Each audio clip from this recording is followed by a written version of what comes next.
اعوذ باللہ من الشیطان الرجیم بسم اللہ الرحمن الرحیم۔ سبق نمبر 8، کھڑی حرکات۔ کھڑے زبر، کھڑے زیر اور الٹے پیش کو کھڑی حرکات کہتے ہیں۔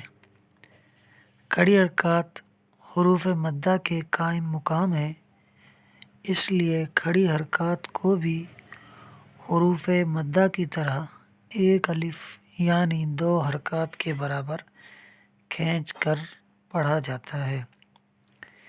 اس سبق میں بھی حروف قریب الصوت یعنی ملتی جلتی آواز والے حروف میں واضح فرق کیا جائے گا۔ اب جو پہلی لائن ہے میں اس کے ہجے کر دیتا ہوں، اس کے بعد جو بقیہ لائنز ہیں ان سب کو میں رواں پڑھوں گا۔ تا، کھڑا زبر تا، تا کھڑی زیر تی، تا الٹا پیش تو، تا تی تو، تو کھڑا زبر تو،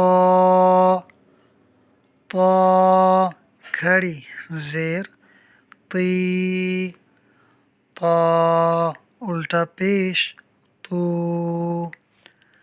تو تی تو۔ اب میں رواں پڑھوں گا۔ ز، زی، زو۔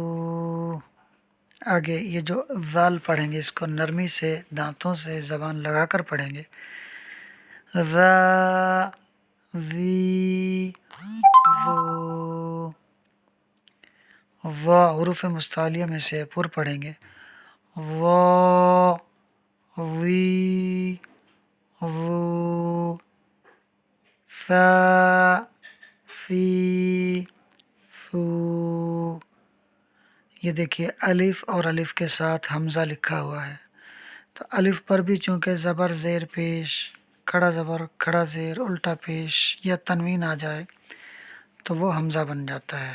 تو یہ حمزہ پر کھڑا زبر یوں 2 طرح سے آ سکتا ہے کہ یا تو الف پر کھڑا زبر آ جائے گا یا پھر حمزہ پر۔ تو دونوں کے پڑھنے کا ایک ہی طریقہ ہے، آ، ای، او،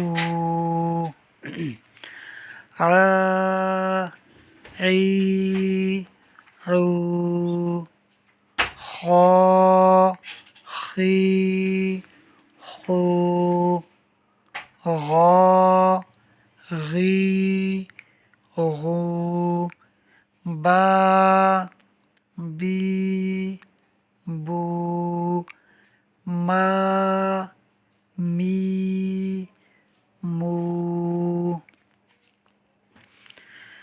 کھڑی حرکات والا سبق سارے حروف ایک ہی طرح سے پڑھے جانے تھے، اس لیے میں نے یہ حمزہ والا جو سبق تھا اس کو کراپ کر کے اس کے ساتھ ملا دیا تاکہ یہ بتا سکوں آپ کو کہ حمزہ 2 طرح سے لکھا جاتا ہے مگر ایک طرح سے پڑھا جاتا ہے۔